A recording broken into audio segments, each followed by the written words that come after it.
जय हिंद साथियों, मैं अपने इस वीडियो में आपका पुनः स्वागत करता हूं। दोस्तों, आज के इस वीडियो में हम लोग बात करने वाले हैं जीव द्रव्य। तो जीव द्रव्य ये कोशिका का एक प्रमुख भाग है और इसको हम लोग इंग्लिश में प्रोटोप्लाज्म कहते हैं। तो आइए बात करते हैं जीव द्रव्य क्या है।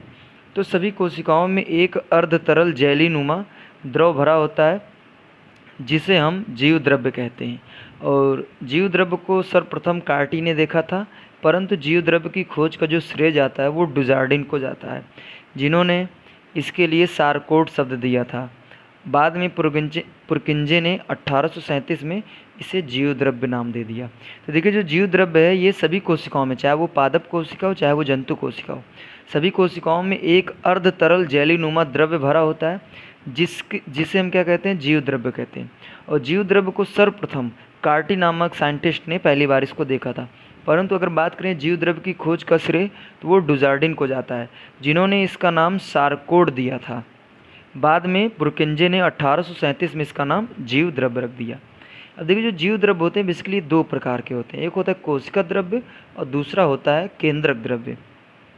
तो देखिए, अगर हम बात करें कोशिका द्रव्य, तो कोशिका द्रव्य की परिभाषा ये है कि कोशिका में भरा वह सारा जीव द्रव्य जिसमें अन्य कोशिकांग उपस्थित होते हैं, वह कह सकते हैं कई रासायनिक भौतिक प्रक्रियाएं संपन्न होती हैं, उस द्रव्य को हम लोग कोशिका द्रव्य कहते हैं।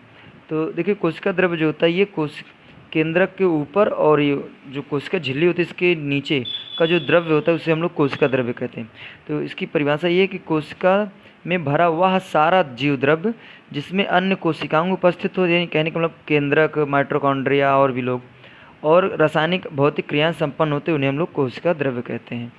और ये कोशिका द्रव्य जो होता है ये पादप कोशिका, जंतु कोशिका दोनों में पाया जाता है।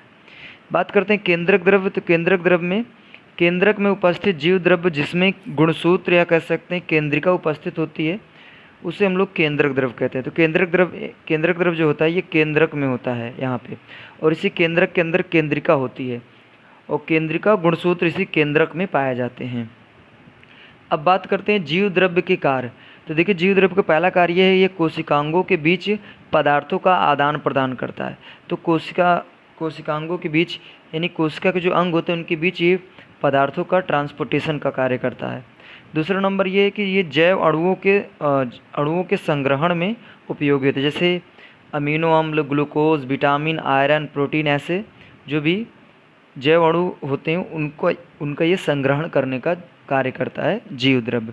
तो उम्मीद करूँगा दोस्तों, आज के इस वीडियो में हमने बात किया जीव द्रव्य, और जीव द्रव्य से संबंधित बहुत सी चीज़ों को हमने डिस्कस करने का प्रयास किया।